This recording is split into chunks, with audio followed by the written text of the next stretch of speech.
Namaste and welcome, beloved mighty companions, to the celebration of infinite. No doors, no windows, no walls, no chains that bind. Just light inviting us home to rest as the divine beings that we are, rather than the idea of who we think we are. And in that supreme happiness, we can ask, Jesus, can I ever be content with an idea of who I think I am? Is it possible to be content with all these ideas? It's impossible. He says, see that it's impossible to be content with ideas and concepts. They're all miscreations so that you won't feel content.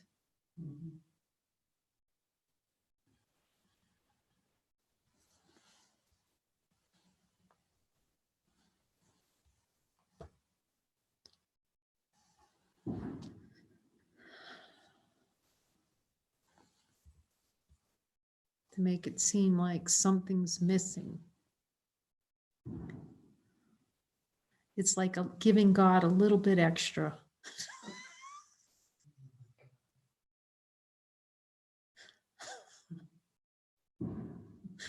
As if infinite needs a little bit extra.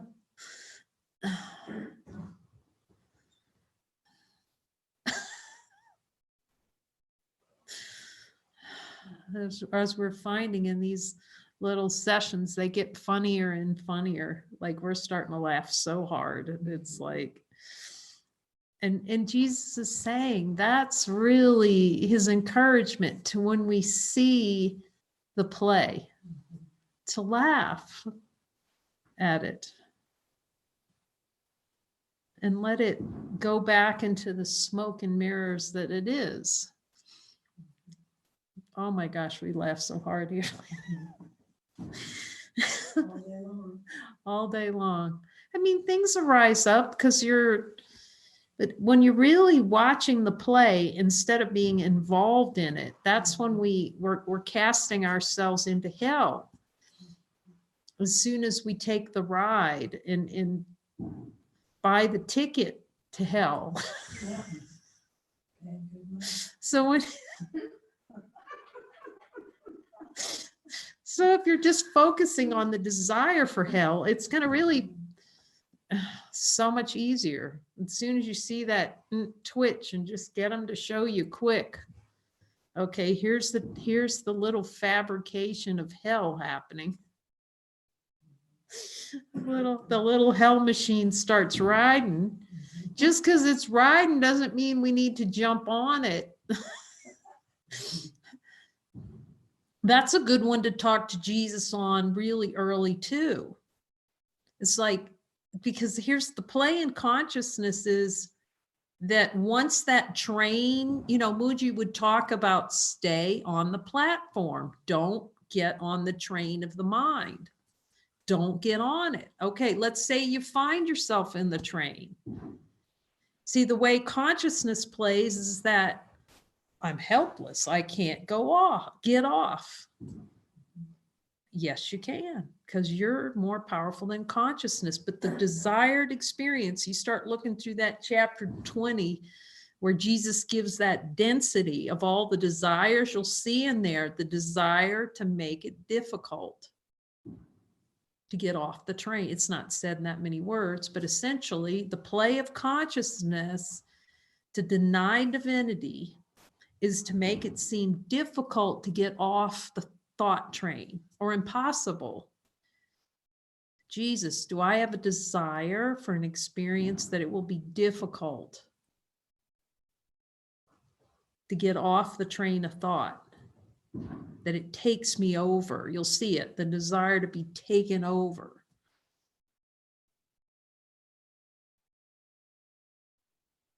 You can step off the train at any time. Ask Jesus, can I just like step off the train and say, no, thank you? Rather than, it's going, oh my gosh, I'm in hell, I'm in hell. I mean, we probably won't because we are addicted to the play. But you can ask him, Jesus, is it completely within my power to go, no, thank you?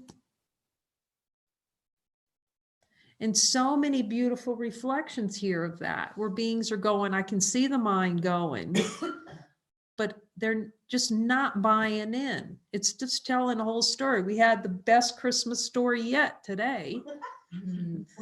The poinsettia, the power of the little poinsettia. Like, I had no idea when I went shopping for these. And he said, okay, you're going to buy plants. And I went and bought they're so cute. They're like this big. They're like these little tiny poinsettias. And I should have Rita because she's so much funny. She's really funny on this, but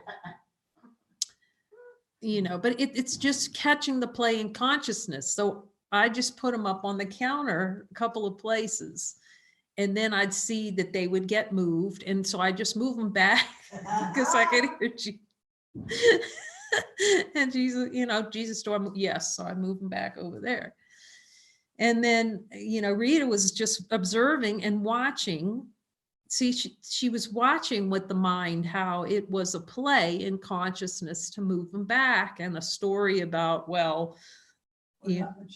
One-upmanship over the poinsettias. But this was the funniest and the best poinsettia story you have ever heard, because she saw the play and we all got to enjoy it together of what was happening. To seemingly, you wouldn't think those little innocent poinsettias in there could be so helpfully used by Jesus. And we just laughed so hard, at the play. And it's just adorable. We're going to go get more poinsettias, I think, for sure. And how consciousness, the play in consciousness.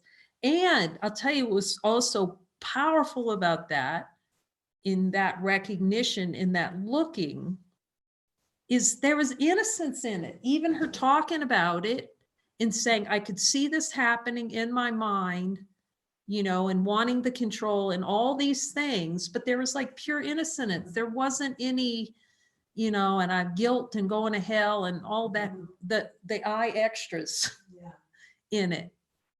Do you see the gift in just seeing it and just looking and seeing that's not me? And to see how habituated we are to reflexive play in consciousness. That has to go over here, or this has to go over there. But it takes some noticing to break that addiction to those ideas, and really watching attentively and seeing where we're owned by an object. We're owned by a poinsettia. Yeah, so angry. What? I was so angry. You were angry about the poinsettia because it kept moving for some reason. She put it somewhere, and then I'd walk by and Jesus said, move it up.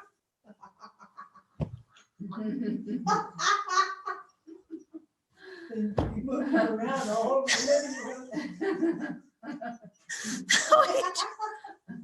I have been laughing so hard on that. It's so precious. And she's just so, oh my gosh, what a great mighty companion. It's just so touching. We just have laughed on that, because he says, don't take it, you're innocent, but just see how you're owned by objects. Make up a story. And then a story about it, that somebody's persecuting you because the poinsettia is 3 inches, but I played that game too. How many arguments, with a husband or a sig other about, a chair 3 inches to the left or right, we're really, You just boil over it.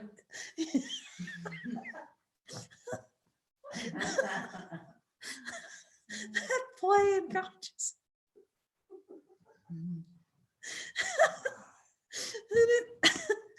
And that's what we're letting, we're seeing through it. It's just a play. But we can see how we're, again, the whole talk this morning was about control of objects. That was the best 35 pesos we've ever spent. It's for everyone. Do you see that devotion to God? It's for everyone.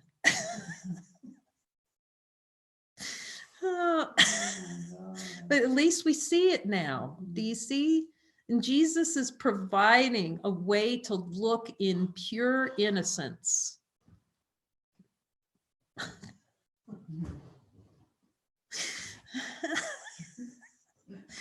Oh gosh, it's so funny. Pure innocence. When you look at the desire for the experience of control, or however that's playing in consciousness. But you see that you're a little robot.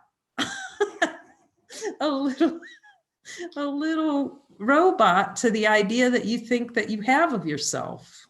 And you're just kind of moving and you just start to watch your mind just head off into and having Jesus to go, am I going? And I've talked about it. Like I'll pass the front door because plants are like magnets, not so much anymore, but there was that's why I asked them on plants. I seriously had a plant addiction. Yeah. I mean, really, it's a consciousness addiction, but the way it played, like I couldn't pass a flower, a flower without buying it. It's or whatever, to have it in the garden, and the garden had to be a certain way and all these things. So being really attentive before I even pick a leaf, but there's not as much attraction. I mean, I enjoy them, but I can be happy with or without them, It is nice. We have a nice garden here, but really I would have had the whole thing ripped out. I'm getting, I've been very, I would say, very restrained and just follow Jesus. Can we buy plants today? Okay, we buy them. And then they serve a purpose if it's in purpose. But then I could see they were owning me, I was owned. Created flowers, then get owned by them. And then birds too. We've talked about birds too. I lived in Wisconsin. It was like 2 weeks when those birds would come through, clear the decks. Because I was going to find, and we were going to hunt for them, but I can see in the play of that, you're never present. Okay. Oh, and you'd be like this. You're looking at your binoculars, it's like, oh, it's like that bird. Oh, I saw 1,000 of those, that kind of thing.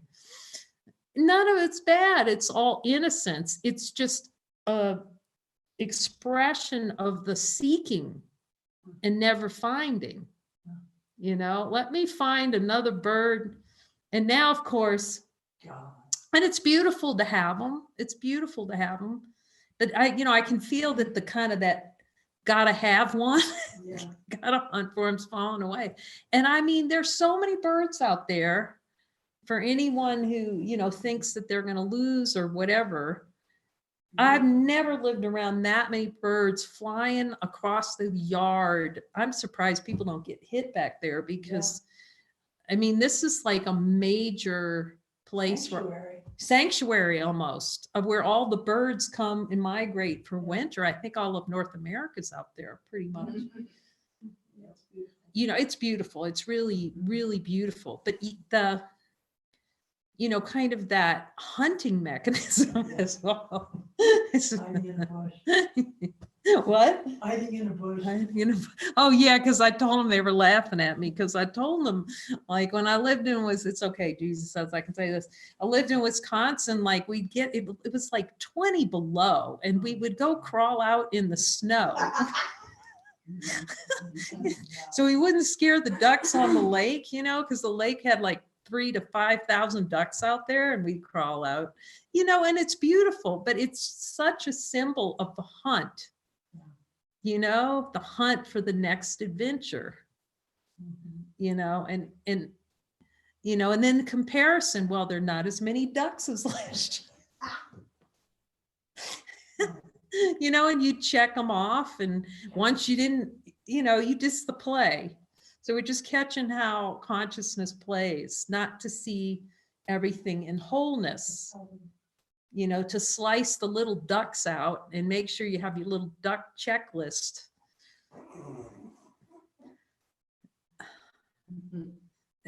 Just the way consciousness plays to say, I am not light right now.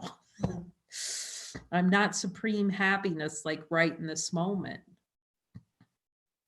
And Jesus uses all of it, even attraction to birds or birding. But when you start to see, if you're trading a bird for God nature, it's a little, something's, you're not going to ever feel good about it. You can enjoy the birds. They're just gorgeous display within consciousness. No limitation. And then you see, you're not only addicted to birds, you're addicted to consciousness. Saying no to God, that's the real addiction to look at.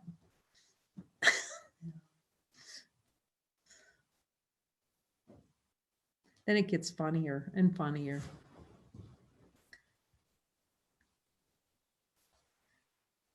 So we're going to come back on chapter 16 and look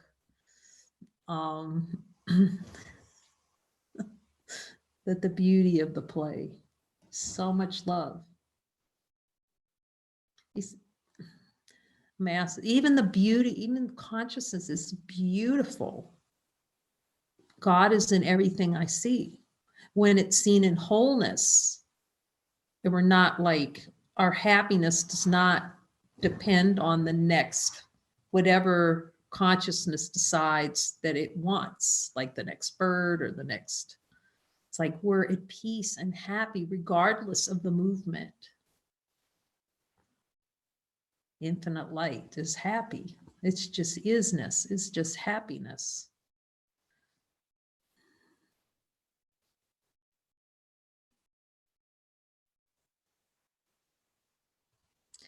All experiences to swear that God has stolen eternal life from you and leaves you damned. That's the start to the chapter. So let's just go ahead and ask. See, I just ask them everything. That is so helpful. That's what I would say. There's so much love coming, even talking about ask everything.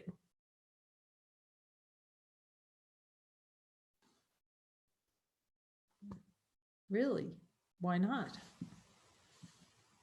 Especially when it's childlike, like not knowing it, really in innocence asking, because sometimes we ask Jesus things because we want an answer. He's saying yes. We'll ask a question, can I do this, or whatever, but we don't want to hear what he has to say. You have to be really willing to, when he tells you no. Because I probably ask him things during the day and he'll say no, can I, no. But now the relationship is I trust him so much. If he says no, then there's not even a twitch. Now, at first there were a lot of big twitches because that's how consciousness plays. They have big twitches when Jesus tells you to do something. That's the desired experience for our own light within speaking to us to revolt against it.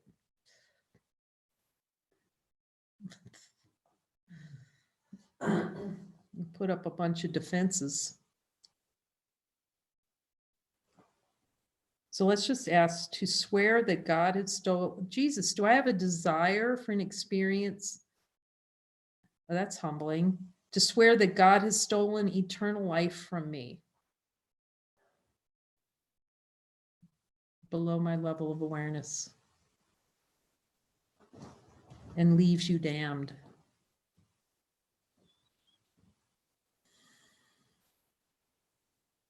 Do I have a desire for an experience? My brother steals heaven from me and leaves me damned.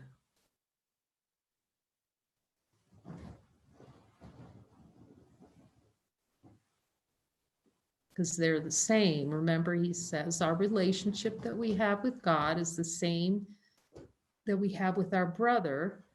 And that's the same relationship we have with ourselves. The desire for experience to steal heaven from ourselves and leave ourselves damned. You can ask them.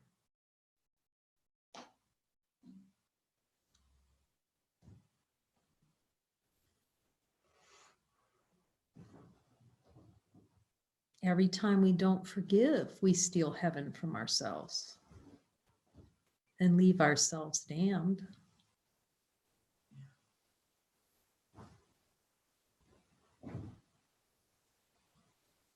Every time we spend more than a nanosecond on a denial, I said, anytime we spend any more than a nanosecond out of supreme happiness, I said, yes, wow, okay. Anything other than supreme, I just asked him, anything other than supreme happiness is damnation. He goes, because supreme happiness is our nature.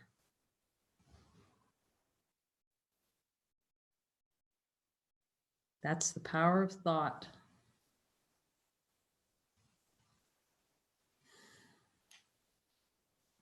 That's why we really need them. I see that more every day. Even more. Need Jesus to show those denials. It's like, Jesus, I thought I looked at it, and you'll find, no, you didn't look hardly at all. But you got to start. You got to start somewhere. He knows that. But you can't even see how much you don't want to see until he shows it to you. That's the experience here. It's like, it's not till he spent some time with them. That's the experience here. And then that trust builds, and you're just saying yes to the prompts, and you're having that conversation with him. And then he really shows you how much you really don't want to have anything to do with God whatsoever.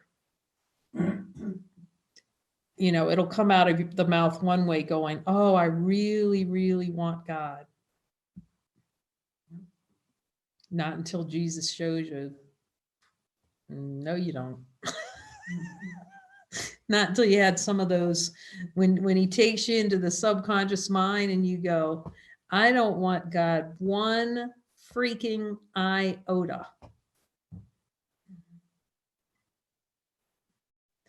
And it's okay to say that because it's honesty of God, but just really seeing that energy down there of just going, where you telling God to take a hike. Now in divine light, it's impossible to do that, yet that's the energetic thing that's boiling underneath awareness, outside of awareness. Determine to protect the darkest and deepest corners of your mind, knowing it cannot bring you happiness. Let's ask him again about this. Jesus, am I protecting deepest and dark corners of my mind?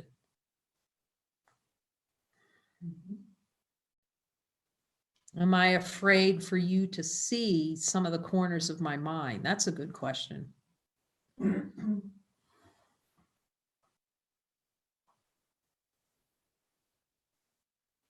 It's like as time goes on, the experiences, the more you want to show them, just show it to me, go ahead. It's so much happier as soon as you just like open those gates and just go all in. I could see how much pain, and he says this over and over. Obviously, I needed to hear it. All the pain is in not looking. You can take that to the bank. Because the ego's going, all the pain is in looking. Do you see? That's the flip. Jesus, do I have to believe that all the pain that I am suffering is going to come from when I'm looking with you?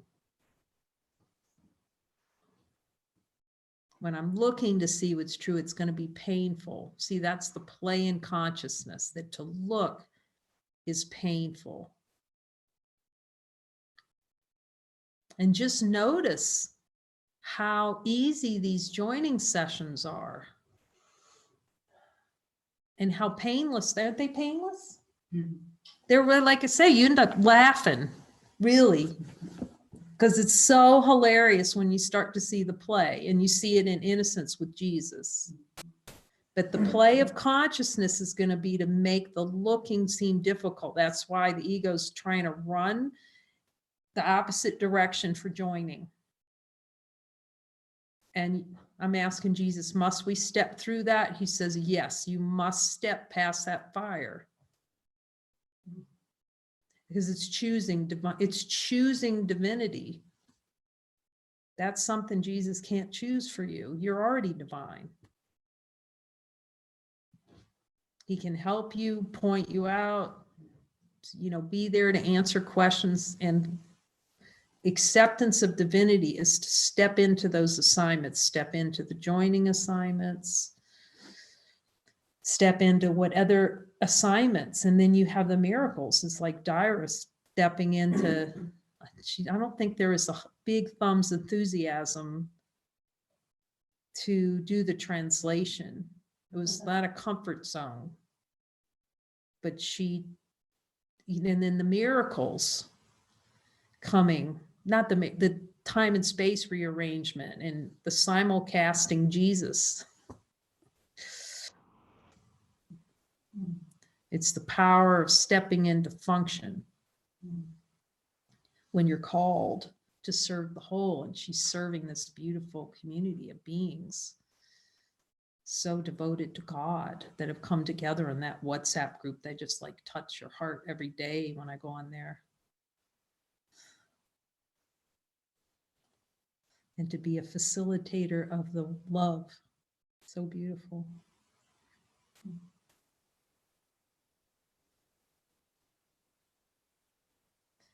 Determined to protect the darkest and deepest corners of your mind, knowing it cannot bring you happiness. Let's just ask Jesus, do I know that keeping these things out of awareness, these dark things, cannot bring me happiness? But we do it anyway. But I do it anyway. You can ask him. Yet determined to experience it all. Because you can't die. Jesus, do I know I can't die? So consciousness likes to play because it knows nothing's happening at an absolute level. Yet you suffer, complain, and toil, resentful for what you have made. Boy, catch that trick with them. Catch that trick. To make it all, and then be mad about making it all. Ask Jesus, is that true? Did I make it all and then I'm mad about it? Need a break. I need a break from myself.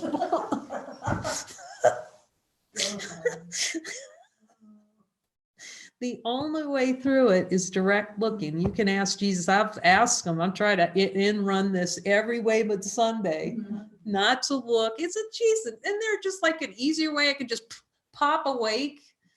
He said you can pop awake, but you probably won't because you don't want to. You're already light. What more could the Father give you? Like, that's humbling. You're right. The light's here. It's the addiction to not being playing as not being the light and liking it. Do I like not playing it, not being the light? You actually see with him how much pleasure The ego trades pleasure and pain for joy. And see the pleasure in pain. That's deep. Like, but go ahead, give it to me, Jesus. When the mind switches and you're just like all in to be shown everything, that's our rocket ship. Because man, he's given the means now for us to go straight up together, and that's those joining sheets. So we end up just laughing so hard at the end of those sessions, really. Not every, but a lot of the times we're just like laughing. And he's promised the world will end in happy laughter, and that's being fulfilled in these joining sessions.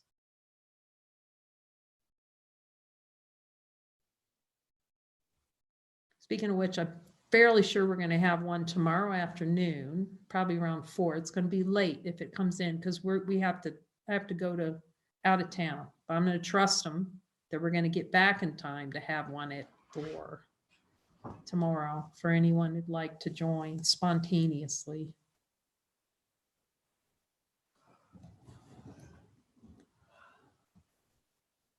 Beloved, there is either all in for what you withhold from the light of truth, you only withhold from yourself. So let's just ask them. So Jesus, if I'm withholding anything from the light, am I withholding it from myself? It's just withholding love. We can ask him, Jesus, am I withholding love from myself? He says,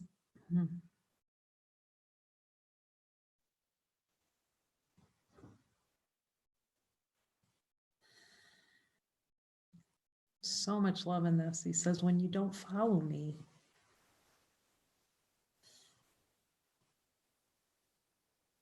there's infinite love in the willingness to following him without question. Infinite love. Well, you might question them, but you do it anyway. It's true. It's true, because you're going to hear the questions come up.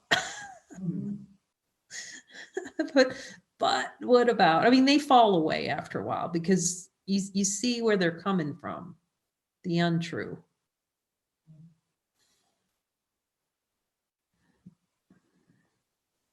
But like the momentum builds. And you know there's nothing else other than infinite love. And there's no longer a, it just falls away more and more, the investment in death. You just see it's a dead end street.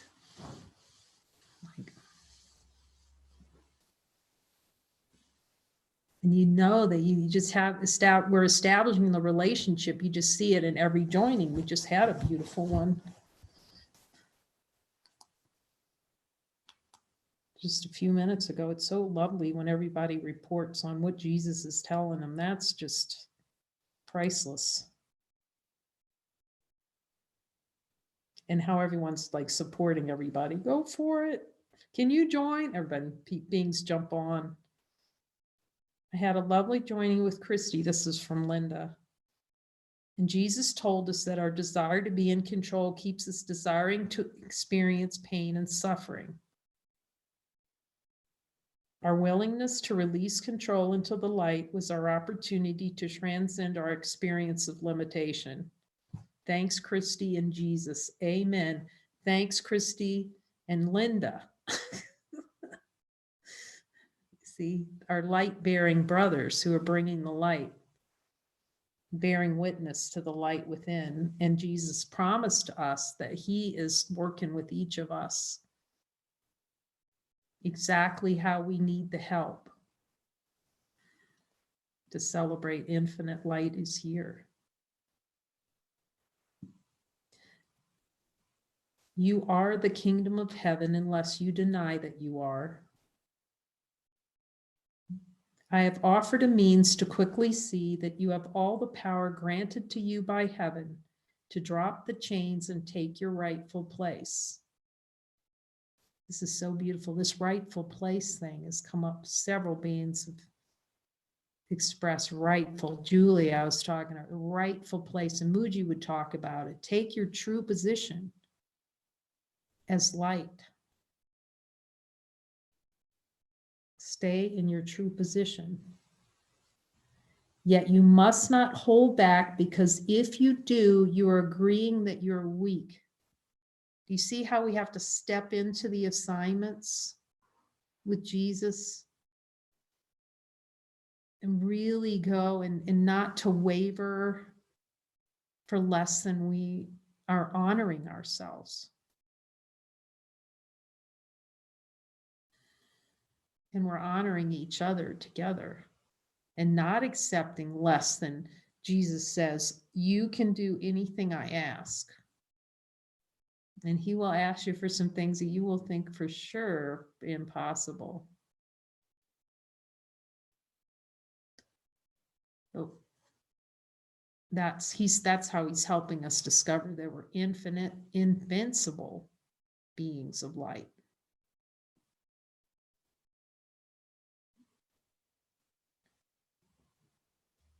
You are agreeing that you are weak, that what you have created can harm you. Do you see, every time we don't follow him, we're agreeing that what we created is harmful to us.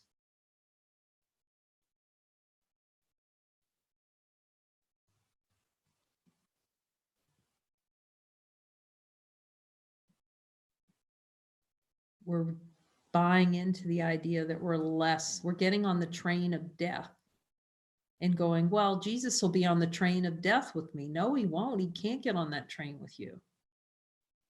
And the play in consciousness is to go, well, I can say no now, but Jesus will still be with me while I'm saying no. You see, that's a trick, but I'll still have Jesus with me. No, you won't, because you turned him down, and so you're even less likely to listen to him the next time, because the ego goes like this. Oh man, I escaped a big one on that one. And it'll seem like relief. See, that's how the ego plays. It seems like relief. Oh my gosh. Okay, Jesus, I'll just get my way one more time. Really look deeply at that voice and who's speaking.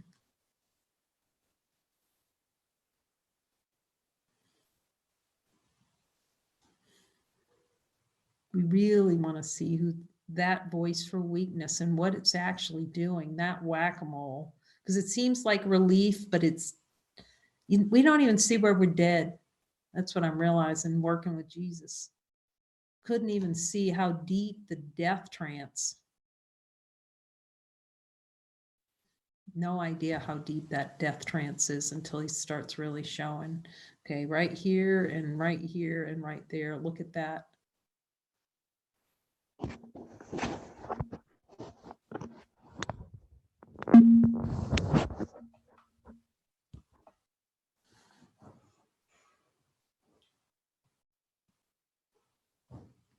Because if you do, you are agreeing that you're weak, that what you have created can harm you. You are agreeing with your own delusions. It's putting money in the bank of death. It seems so innocent. Well, just this time, Jesus, when you see what we're negotiating for, we're negotiating with Jesus to keep death. Do we think he's going to agree with that? How can light agree with death? Just this time, Jesus. I'm doing it anyway. You know, you just start to see I'm giving up everything for nothing, for death.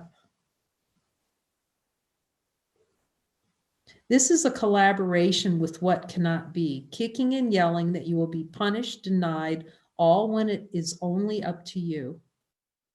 It has only all been up to you to look carefully before time began to see that time cannot be without you.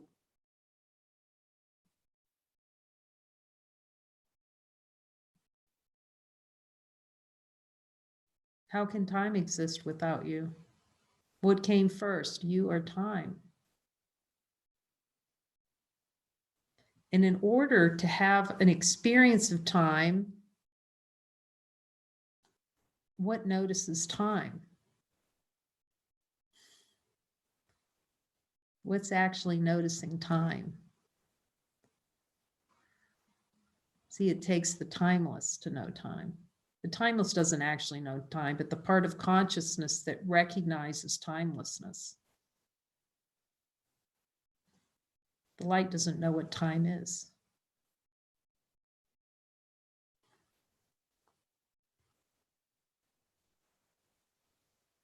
Time may seem to change, but it cannot change without you. Time cannot be known without the timeless. What is relative cannot be known with what is beyond relative. You don't even have to know any of that. You can just ask Jesus, is it true that time cannot be known without the timeless?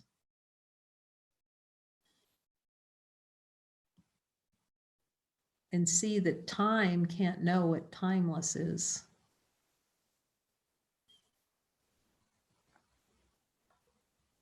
What is relative cannot be known without what is beyond relative. Would it not be easier then just to accept who you are?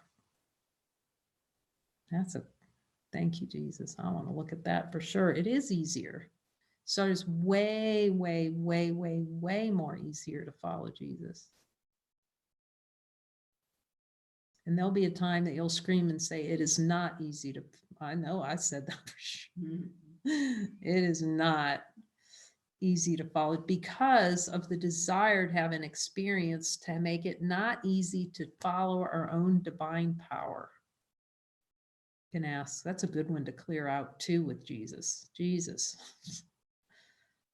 show me any desire below my level of awareness for it to feel like a heavy burden to follow you.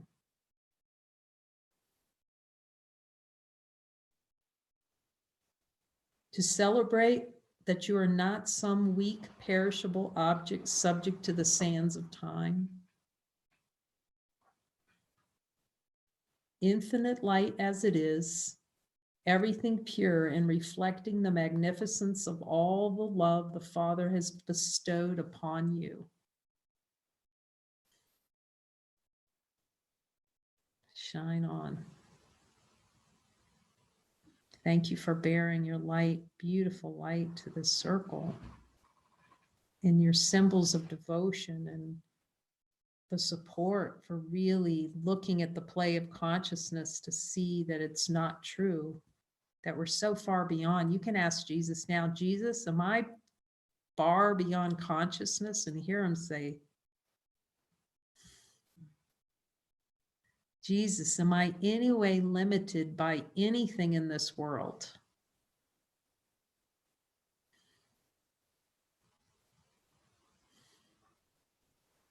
Jesus, are you behind me 100% in seeing what's true?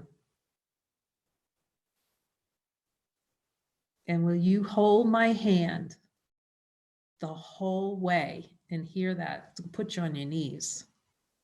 For me, puts me on my knees when I hear that, yes.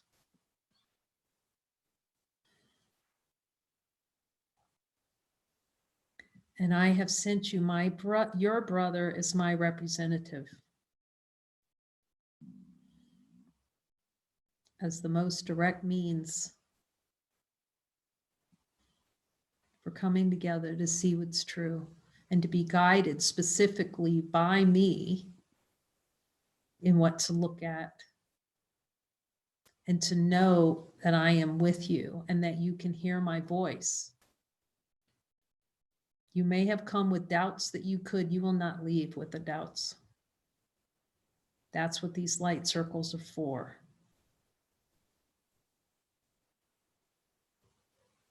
And this means given by me to look directly with me. It's the fulfillment of my promise to you, that God values you. You are valuable and that you have a function in the atonement, and that is to hear and speak my voice.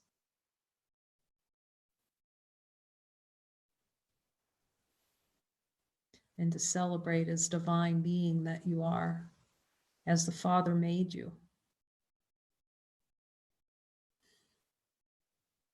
And that supreme happiness is yours. And this will be shown to you. There are no lifetimes to wait for this. This can be in this lifetime. Know this, ask him so you can hear it from him. Is it possible to experience supreme happiness in this? Yes.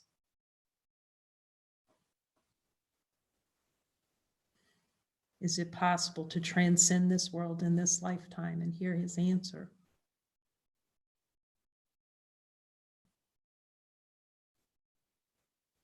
He said this is the only use of this quote unquote life, of this seeming body, this seeming expression of consciousness, to return to the Father. Amen.